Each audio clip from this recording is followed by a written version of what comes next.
സല്ലല്ലാഹു അലൈഹി വസല്ലമ തങ്ങൾ പറഞ്ഞു, അള്ളാഹുവിനോട് പറഞ്ഞു, പടച്ചവനെ, ഈ ആദം കാരണമായി എനിക്ക് ഇന്നിങ്ങനെ അവസ്ഥയാകേണ്ടി വന്നത്, അതുകൊണ്ട് ഒരുത്തനെയും ഞാൻ വിടില്ല അല്ലാ.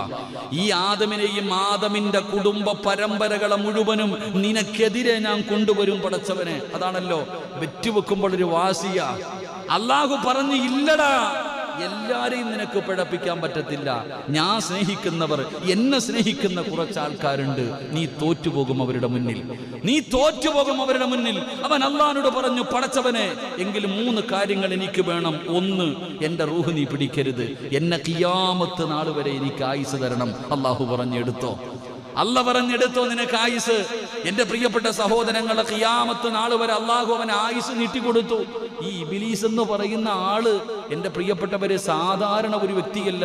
ഞാൻ അവന്റെ ചരിത്രം വായിച്ചപ്പോൾ അത്ഭുതപ്പെട്ടു പോയി. അള്ളാഹു ഈമാൻ നൽകുമാറാകട്ടെ.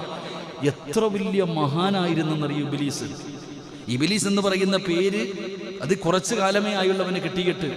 ഇബ്ലീസിന്റെ ചരിത്രം എടുത്തു നോക്കുമ്പോൾ എന്റെ പ്രിയപ്പെട്ട സഹോദരങ്ങളെ, 80,000 വർഷം ഇബാദത്ത് ചെയ്തവനായി ഇബ്ലീസ്.